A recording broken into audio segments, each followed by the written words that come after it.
Good morning, students.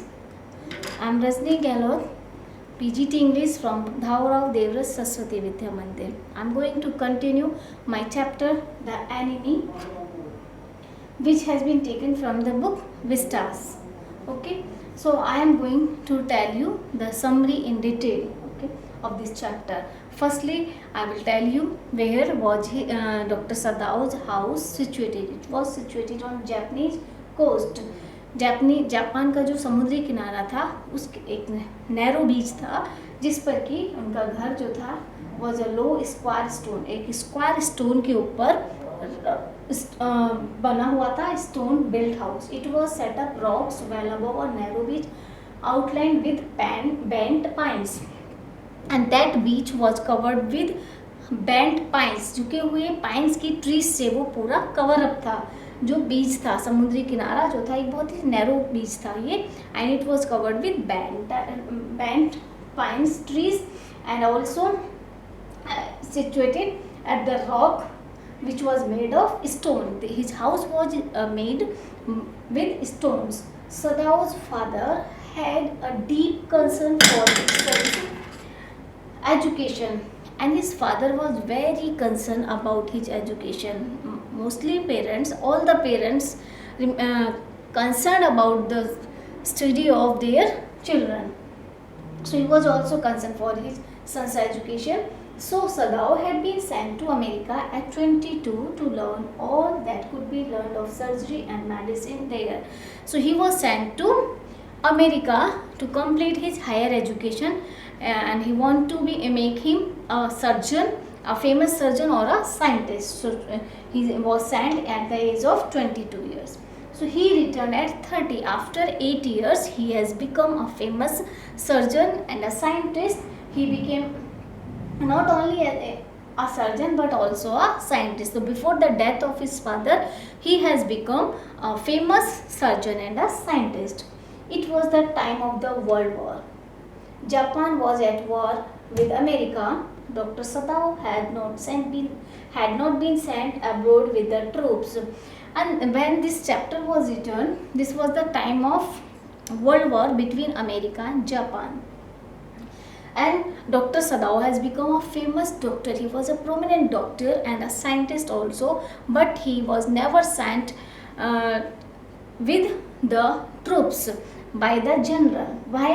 Means उसे कभी भी आर्मी के साथ, ट्रूप्स सेना की टुकड़े के साथ उसे कभी भी एज अ डॉक्टर नहीं भेजा जाता था, बाहर अब्रोड नहीं भेजा जाता था. क्यों नहीं भेजा जाता था? It was very important question. The old general was under medical treatment and he might need an operation. So Dr. Sadao was being kept in Japan. क्यों नहीं भेजा जाता था? क्योंकि जो ओल्ड जनरल था आर्मी का, या जापान का जो जनरल था, ही was old and he was suffering from a fatal disease. किसी खतरनाक घातक बीमारी से वो पीड़ित था और किसी भी समय उसे डॉक्टर की ज़रूरत पड़ सकती थी. And he only believe on doctor सदाओ. उसे सिर्फ डॉक्टर सदाओ पर ही विश्वास था, वो किसी डॉक्टर्स को लाइक नहीं करता था. That's why he was being kept in Japan. Doctor Sadao was being kept in Japan, इसीलिए उसको हमेशा जापान में ही रखा जाता था. Doctor Sadao was missed hide outlines of a little island near the shore. One day when he was out of his house, he was standing on the railing of his house with his wife.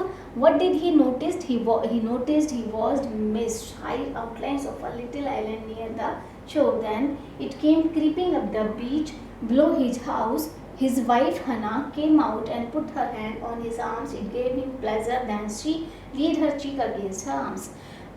And there was mist all around the beach and their houses. चारों तरफ कोहरा छाया हुआ था, धुंध छाई हुई थी जो कि धीरे धीरे बीच की तरफ से बढ़ रही थी और उसने पूरे एरिया को कवर अप कर लिया था. और समय के साथ उसका घर भी जो था डॉक्टर सदाओ का, वो भी उससे कवर अप हो गया. मीन्स वो भी कोहरे में ढक गया. दोनों साथ में खड़े हुए थे, एक दूसरे का हाथ पकड़े हुए. At this moment both of them saw something black come out of the mist. ठीक उसी क्षण उन्होंने नोटिस किया कि मिस्ट से कुछ उनको ब्लैक कलर की मतलब जो आकृति है वो कुछ क्रॉल करती हुई नज़र आ रही है, खिसकती हुई, मतलब एक शेप दिखाई दी उन्हें धुंध में आप देख सकते हैं कि कोई भी चीज़ क्लियरली दिखाई नहीं देती है, सिर्फ आप शेप नोटिस कर सकते हो। It was a man and it was the shape of a man, एक व्यक्ति की मतलब शेप थी। ही स्टेगर्ड अ फ्यू स्टेप्स, वो लड़खड़ाते हुए कुछ कदम आगे बढ़ा, मतलब वो आकृति जो थी दिखाई दे रही थी मिस्ट में कि लड़खड़ाते हुए थोड़ी सी आगे बढ़ी। Then the curled mist hid him again, उसके बाद धुंध जो थी, कोहरा जो था बहुत ज़्यादा था, उसने उसको बिल्कुल कवर कर लिया, ढक लिया। हना and Sadao lead over the railing of the बरामदा, दोनों ने बरामदे की रेलिंग से नीचे झांक कर देखा, झुक कर देखा। They saw a man crawling on his hands and need, उससे पहले उनको खड़े होकर वो लड़खड़ाता हुआ नजर आया, फिर उन्होंने उसको देखा नीचे झांक कर, तो देखा कि एक व्यक्ति जो है वो अपने घुटनों और हाथों के बल से क्रॉल करने की कोशिश कर रहा है, यानी घुटने के बल लेकर कोई ज़बरदस्ती चलने की कोशिश कर रहा है। Then he fell down on his face and lay there. And after a moment, he fell down on his face and lay there. वो मुंह के बल गिर जाता है and लेट जाता है। They thought that it was perhaps a fisherman who had been washed from his boat. वो लोग कल्पना करते हैं, दे इमेजिन कि perhaps he is a fisherman, कि या तो वो कोई फिशरमैन है who had been washed from his boat, शायद अपने बोट से वो गिर गया है, बह कर आ गया है।